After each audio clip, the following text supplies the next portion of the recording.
ఓం నమో వెంకటేశాయ. శ్రీ విష్ణు సహస్రనామ మాధుర్యం అనే ధారావాహిక శీర్షిక 37వ భాగాన్ని దాటి 38లోకి అడుగు పెడుతోంది.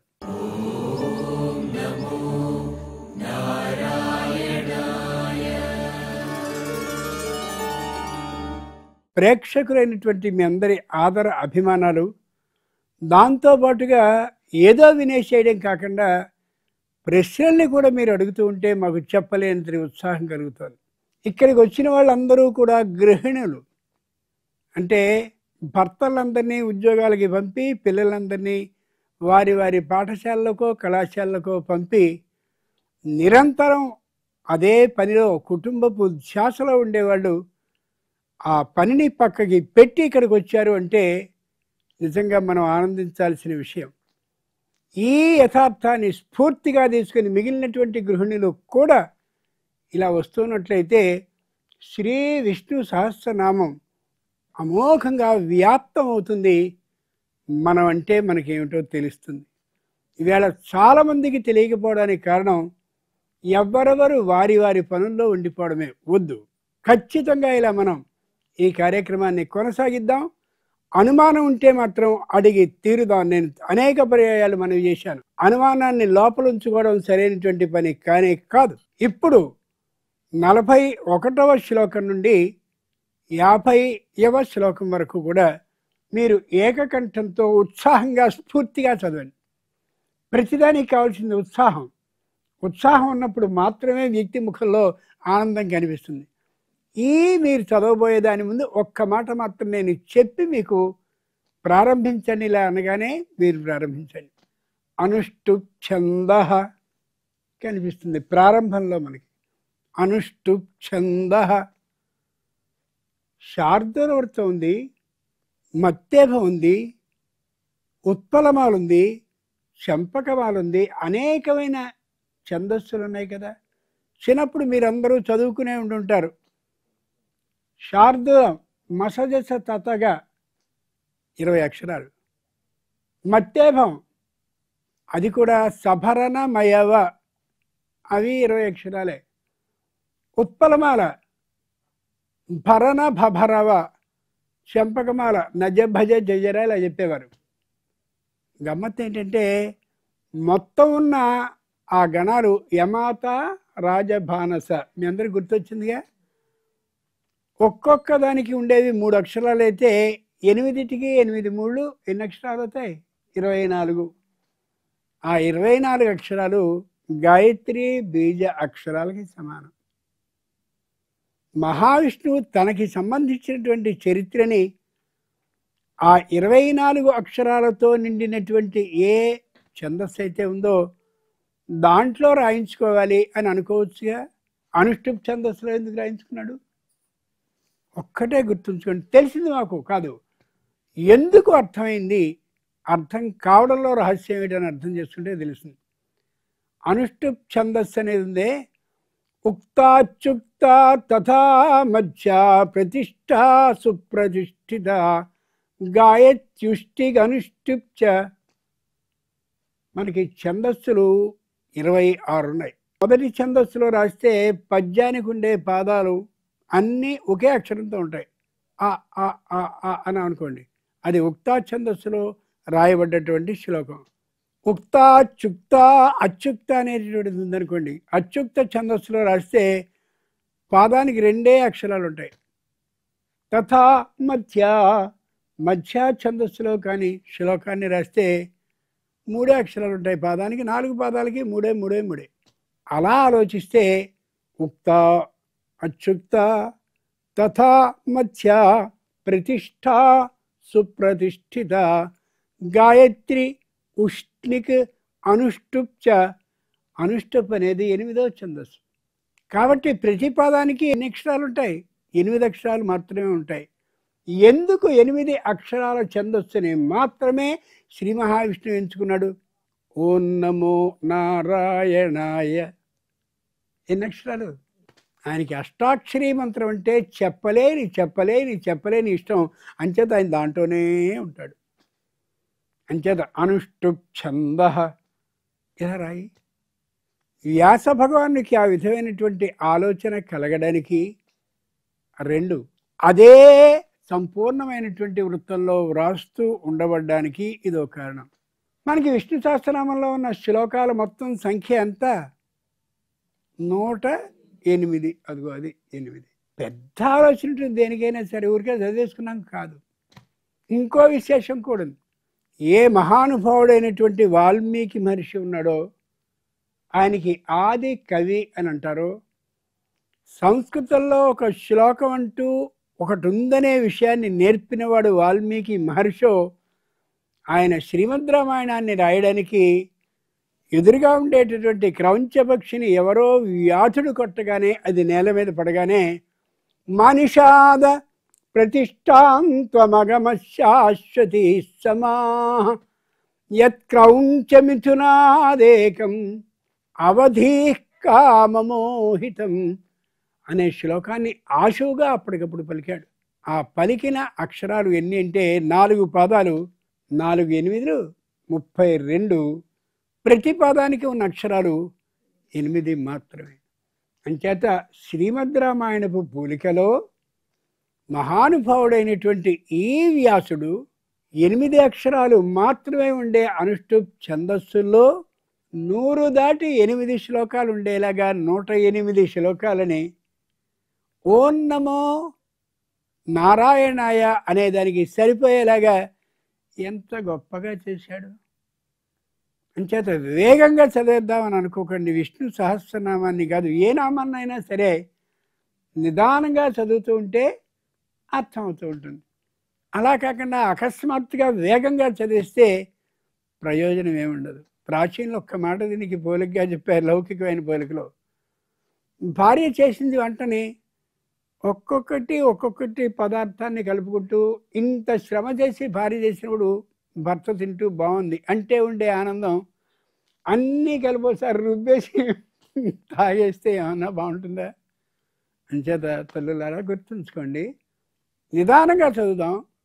అనుమానం ఉంటే లోపల ఉంచుకోవద్దు, ఖచ్చితంగా అడిగి తీరుదాం. సరైన సమాధానమే రాకపోతే నచ్చలేదని కూడా చెప్దాం, అంతేగాని ఏదో దాటేసి. ఈ స్ఫూర్తితో గృహిణులైనటువంటి మీ అందరినీ ప్రత్యేకంగా అభినందిస్తూ మిగిలిన ఎందరో గృహిణులకి మీరు స్ఫూర్తిదాయకం కావాలని కోరుకుంటూ ఒకే ఒక్కసారి ఏకకంఠంతో ప్రారంభించండి.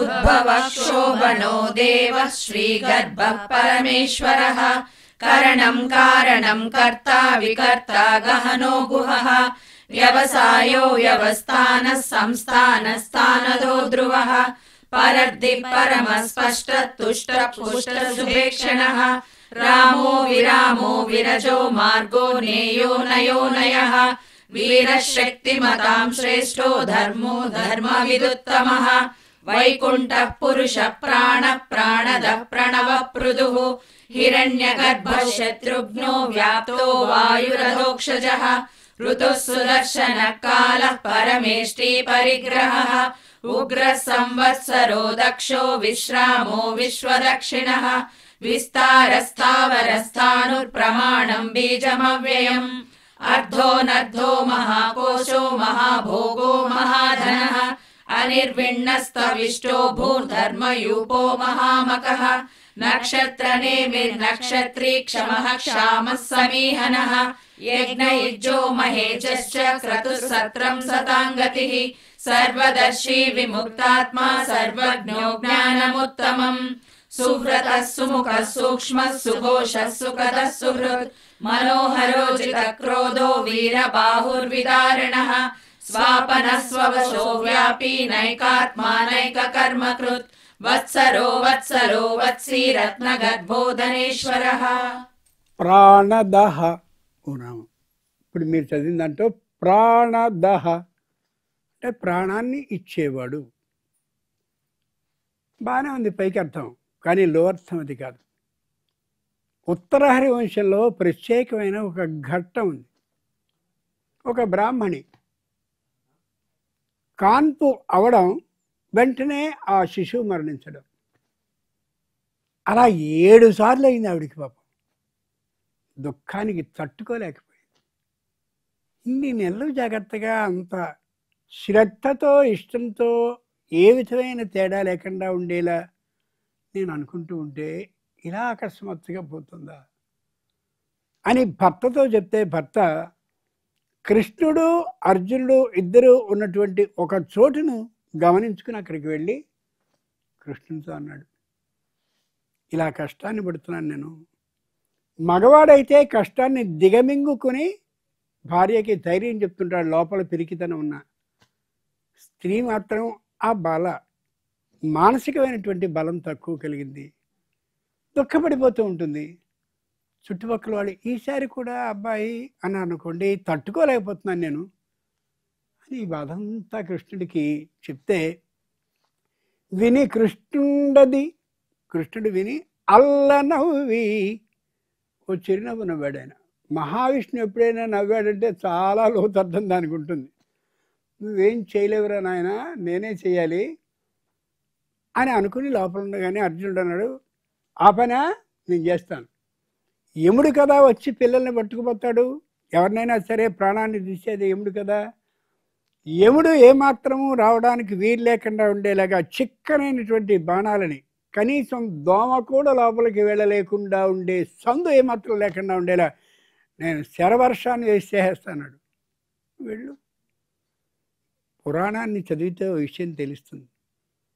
ఎవడు సమర్థుడో వాడు మౌనంగా ఉంటాడు, ఎవడు అసమర్థుడో నేను వెళ్తానుగా నీకెందుకు అంటాడు. అయితే వెళ్ళు, ఆ మాట అనలా, మౌనంగా చిరునవ్వు నవ్వుతూ ఉండిపోయాడు. అర్జునుడు వెంటనే బయలుదేరాడు, అక్కడికి వెళ్ళాడు. కనీసం ఒక చిన్న దోమ కూడా వెళ్ళడానికి వీలు లేకుండా ఉండేలాగా ఆ బాణాలతో పెద్ద జల్లెళ్ళ కట్టేశాడు. ఎవడు ఎలా వస్తాడో చూస్తాను అన్నట్టుగా. వెంటనే లోపల ఆ బ్రాహ్మణి కాంతుని కలగడం, పెద్ద ఏడుపాడు. పిల్లవాడు కాదు, మరణించాడని తెలిసింది. చాలా దుఃఖపడిపోయాడు.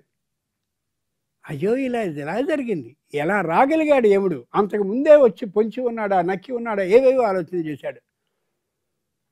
వెంటనే బ్రాహ్మణుడు అన్నాడు, రథం ఎక్కు నడుపు అని. ఆ రథాన్ని అర్జునుడు నడుపుతూ ఉంటే ఆ దోవ పొడుగున తిడుతూనే ఉన్నాడు అర్జునుడిని. అర్జునుడు బాధపడ్డాడు ఆ క్షణంలో. ఎన్నెన్నో యుద్ధాలని అవలీలుగా జయించానా, ఇసుకని జల్లినట్టుగా బాణాలని అలా విడిచానా అనేక యుద్ధాల్లో. ఈ వెనకాల వీడి దోవ పొడుగునా తిడుతూ ఉంటే ఏమిటి కర్మ నాకు అని. ఒక్కటే గుర్తుంచుకోవాలి, గర్వభంగం అనేది ప్రతి వ్యక్తికి ఉంటుంది. నేను అబ్బో ఇంత అనద్దు, గర్వభంగం జరిగే అవకాశాలు ఉంటాయి. అక్కడికి వెళ్ళిన తర్వాత కృష్ణ దగ్గరికి వెళ్ళి తల ఉంచుకుని నిలబడ్డాడు. సరే నేను వస్తాను పద అన్నాడు బ్రాహ్మణుడితో. అంటే ఏమిటి అర్థం, నువ్వు చేయలేవు అని అర్థం. ఎవ్వరూ తిట్టరు పురాణాల్లో, ఎవరు తక్కువ చేసి మాట్లాడరు. నేను వస్తాను పద. కృష్ణుడు వెళ్ళి ఆ యమలోకానికి స్వయంగా తాను వెళ్ళి, ఈ పిల్లలు సంవత్సరానికి ఒక్కొక్కళ్ళు చొప్పున కదా పోయారు, ఏ సంవత్సరం వాడు జీవించి ఉంటే ఎన్ని సంవత్సరాల వాడుగా అవుతాడో బాగా లెక్కించుకుని అందరు పిల్లల్ని స్వయంగా తీసుకొచ్చాడు, వాళ్ళందరూ జీవించి ఉండేలా. అప్పుడు ఆ బ్రాహ్మణ దంపతుల ఆనందం సామాన్యంగా లేదు. అయితే బ్రాహ్మణులకి మాత్రమేనా అండి? కాదు కాదు, చాలా పొరపాటు అది. ఎవరికైనా సరే ప్రాణదాహ, ప్రాణాన్ని ఇస్తాడు.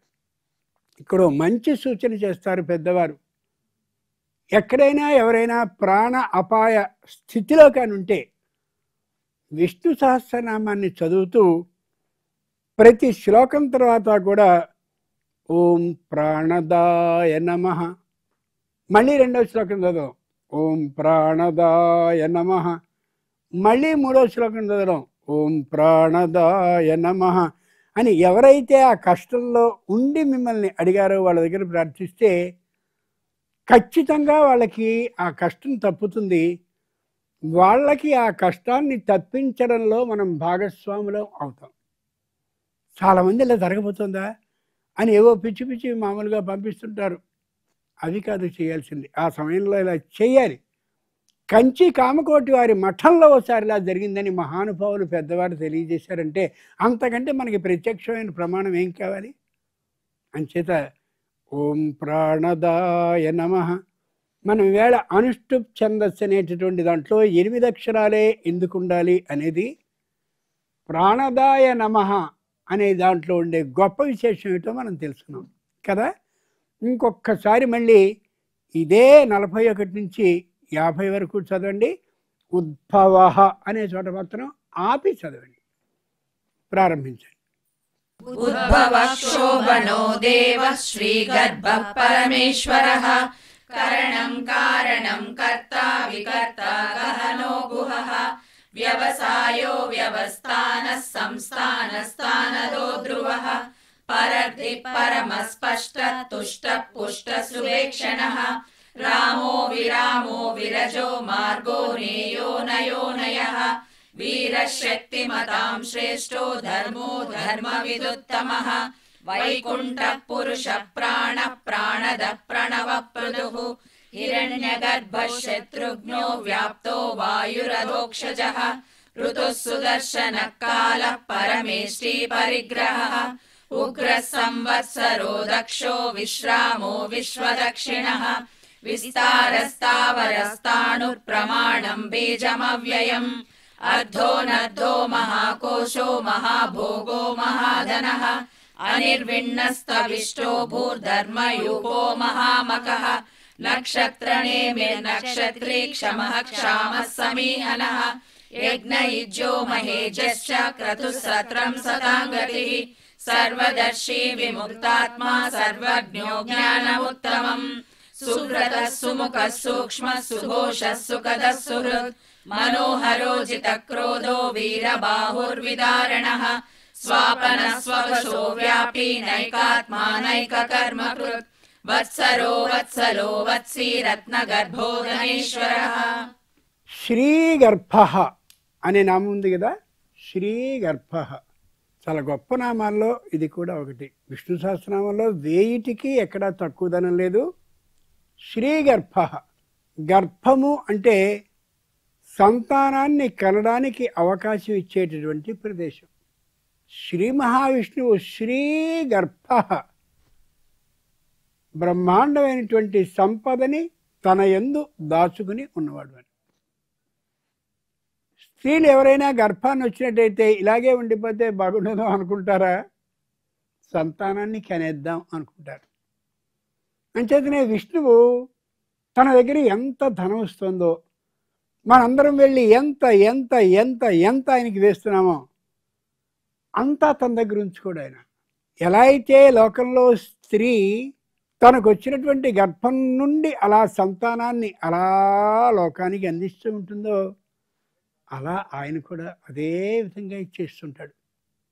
అందుకే కదా ఇన్ని కళాశాలలు, ఇన్ని బ్రహ్మాండమైన వైద్యాలయాలు, ఎన్నెన్నో ఎన్నెన్నో ఎన్నెన్నో ఇస్తున్నాడు అంటే ఆయన తన యందు దాచుకోకపోవడం మాత్రమే కారణం. అవును కదా.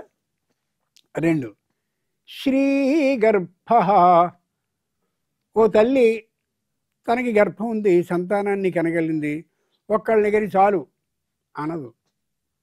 ఇవేళ రోజుల్లో పరిస్థితులు మారిపోయాయి. కానీ 14, 15 అలా వెళ్ళి చిటుక్కును కానీ వచ్చేసేవారు. ఆరోగ్యాలు బాగుండేవి, ఈ విధమైన ఔషధాలు లేవు, పరమ ప్రశాంతమైన మనసుతో ఉండేవారు. అంచేత అవకరాలు అవలక్షణాలు ఉన్న సంతానం పుట్టేది కాదు. నిజంగా సంతాన ఉపనిషత్తు మనకి తెలియజేస్తుంది సంతానాన్ని ఎలాంటి మంచి వాళ్ళని కనాలి అంటే ఎలా అనే విశేషాన్ని. అది మరోమారు అనుకుందాం. అంచేత మహానుభావుడు శ్రీగర్భ ఒక్కళ్ళనే కనడు, అనేకమైనటువంటి ఆ అమోఘమైన సంపదని మనకి ఇస్తూనే ఉంటాడు. సామాన్యమైనటువంటి సంపద కాదు అది.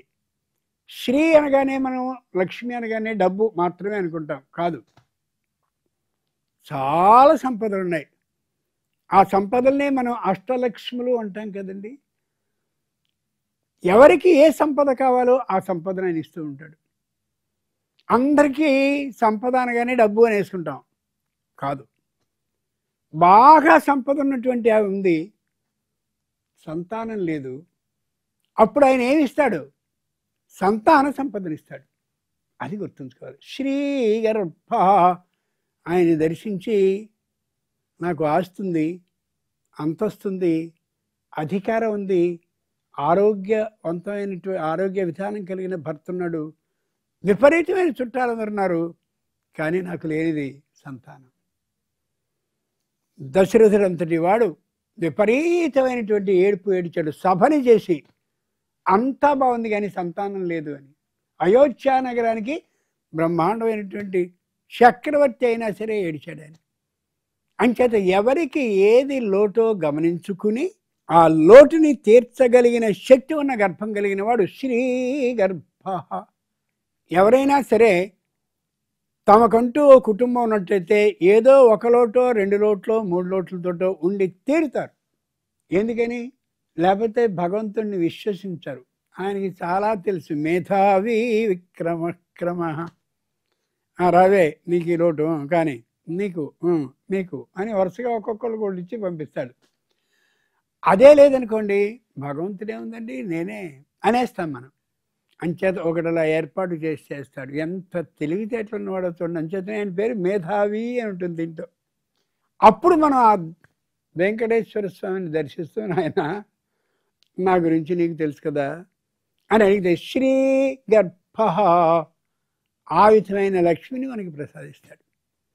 ఈసారి మీరందరూ తిరుపతి వారే కాబట్టి దైవం దగ్గరికి వెళ్ళి ఆయన్ని చూస్తూ, ఎంత వాడివయ్యా, ఈ లోటు పెట్టావా, నాకు ఇలాగే పెడతావా, నేను వచ్చానుగా ఇప్పుడు విష్ణు సహస్రనామం చదివి కూడా వచ్చానుగా, ఈ లోటుని తీర్చవా అంటే ఆయన చిరునవ్వు నవ్వుతూ అందిస్తాడు. భగవంతుడి మీద మనకి ఏముండాలి? విశ్వాసం ఉండాలి. భగవంతుడికి మన మీద ఆ నమ్మకం ఉండాలి. ఆ నమ్మకం, విశ్వాసం రెండు ఉన్నట్లయితేనే పని ఏదైనా అవుతుంది. ఒక్క మాట చెప్పి ముగిస్తాను. ఈ పిల్లాడు ఉన్నాడు, ఏదో కుక్క పరిగెత్తుకొస్తుంది, మీ ఇద్దరు పెడుతుంటే వెంటనే వాడు కుక్కని కొట్టేయడానికి ప్రయత్నించడు, అమ్మ దగ్గరికి జరిగిపోతాడు, నువ్వు చూసుకో. అది అర్థమైందా? అంతే. నేను ఎవరిని అడగను, నేను మాత్రమే నమ్ముకున్నా. అలాంటి గట్టి నమ్మకం మీకు కలిగిన రోజున, మీకంటే అందరికీ కలిగిన రోజున శ్రీ గర్భ ఆ విధమైన లోటు ఏదో ఆ లోటుని తీరుస్తూ ఆ సంపూర్ణమైనటువంటి వాంఛితాన్ని నెరవేరుస్తాడు. అందుకు కాదు ఇన్ని కోట్ల మంది వేళ విష్ణు సహస్రనామాన్ని పారాయణ చేస్తున్నారు.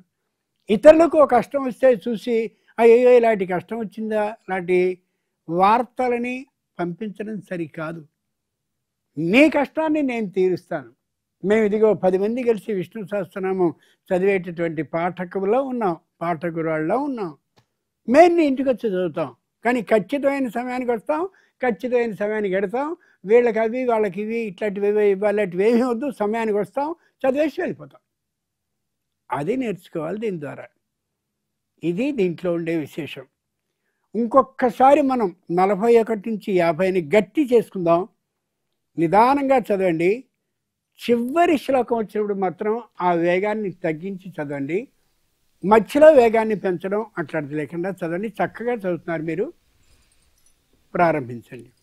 ఉద్భవః క్షోభణో దేవః శ్రీగర్భః పరమేశ్వరః కరణం కారణం కర్తా వికర్తా గహనో గుహః వ్యవసాయో వ్యవస్థానః సంస్థానస్థానదో ధ్రువః పరర్ది పరమస్పష్ట తుష్ట పుష్ట సుభేక్షణః రామో విరామో విరజో మార్గో నేయో నయోనయః వీరశక్తిమతాం శ్రేష్ఠో ధర్మో ధర్మ విదుత్తమః వైకుంఠః పురుష ప్రాణ ప్రాణద ప్రణవ పృథుః హిరణ్యగర్భః శత్రుఘ్నో వ్యాప్తో వాయురదోక్షజః ఋతుః సుదర్శనః కాలః పరమేష్ఠి పరిగ్రహः ఉగ్రः సంవత్సరో దక్షో విశ్రామో విశ్వదక్షిణः విస్తారస్తావరస్తాణు ప్రమాణం బీజమవ్యయం